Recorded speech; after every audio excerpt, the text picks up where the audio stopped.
तावीज़ जायज़ है, दम करना भी, लेकिन सवाल मेरा ये है आप लोगों से कि कोई हदीस ऐसी पढ़ी है आपने कि एक बंदा मिस्र से आया हो नबी पाक के पास दम कराने, या एक आदमी शाम से दम कराने आया हो नबी पाक के पास? पढ़ा है कहीं आपने?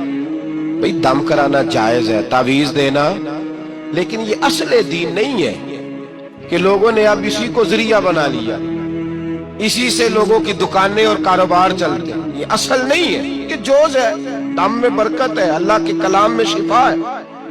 मा हुआ शिफा व रहमतुल लिल मोमिनीन, इसके अंदर अल्लाह ने शिफा रखी है, लेकिन ये असल नहीं। असल रसूलुल्लाह का दीन है। आला हजरत रहमतुल्लाह अलैह के पास एक मुरीद आ गया। आजकल तो मिठाई होती है, उस जमाने में पेड़े होते थे, तो पेड़ों की एक टोकरी लाया, यूं समझ ले मिठाई का डब्बा लाया। आला हजरत ने फरमाया कैसे आए हो? हुजूर जियारत करनी थी। फरमाया कोई हुक्म मेरे लिए? का जियारत। भाई बात ये छोटी है, लेकिन इन बातों का पस मंजर देखो और आज के जमाने में इन बातों को परखो तो देखो दीन किस तरह बेचा जा रहा है। मिठाई का डब्बा लाया है, क्या हुक्म था? का जियारत करनी थी। कोई बात तो बताओ, का जियारत करनी थी।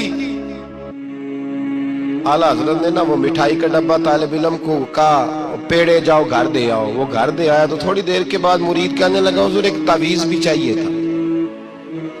फरमाया फकीर ने तो 2-3 दफा पूछा कोई हुक्म है, तो आपने कहा सिर्फ जियारत। अच्छा तावीज़ भी चाहिए? कागज कलम मंगाया, तावीज़ लिखने लगे और तालिब इल्म से कहा वो डब्बा तो ले आओ घर से मिठाई का।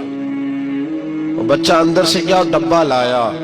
ओ भाई, ये वो लोग थे जो फिर हक कहा करते थे, इसलिए कि दौलत असर अंदाज नहीं होती थी। ये मुरीद को इसलिए डांट लेते थे कि इनकी नजर मुरीद की जेब पर नहीं होती थी। ये इसलिए उसको सख्ती करते थे कि इन्हें ये नहीं था कि भाग गया तो रोजी रोटी कैसे चलेगी।